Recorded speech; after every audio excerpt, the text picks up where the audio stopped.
Hi everyone, let's move to next video after the anatomy, and we will discuss today about appendicitis. As you know that appendicitis is the most common cause of acute abdomen in young adults. That is why it is most frequently performed operation in young adults. Also, it is one of the surgeries which is performed first during the surgical training. Okay, so this is Charles McBurney, and he described the McBurney's point. So McBurney's point is the point of maximum tenderness, and it signifies the base of the appendix. So when you press over that, there will be tenderness. What is risk factor for developing appendicitis? The risk factor is decrease dietary intake and increase use of refined and processed food, also the fast food. So what is the mechanism of appendicitis? There is obstruction, which may be because of fecal or something like that. Then there is bacterial overgrowth, which leads to inflammation and in turn develop appendicitis.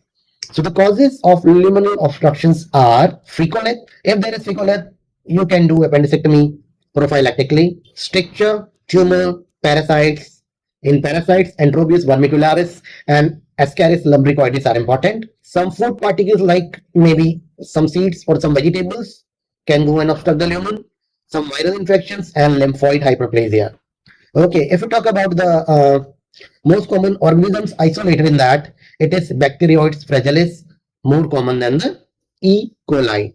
Now, so the mnemonic which we are creating here to remember the symptoms or the clinical features of appendicitis is appendix. So A is anorexia, P is pain, which is migratory or the right iliac fossa pain. Then P, peritoneal signs like tenderness and rebound tenderness.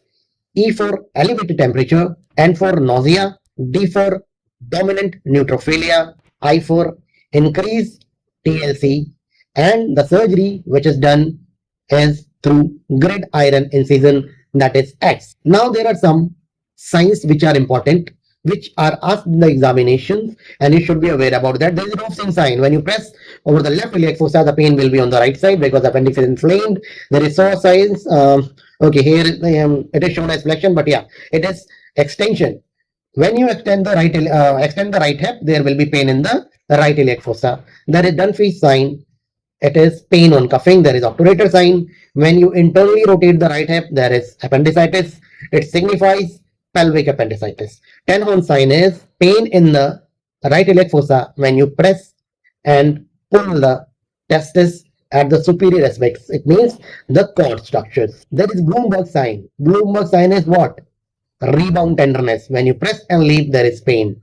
And 7th is not the sign, but yeah, you should be remembering the McBurney's point.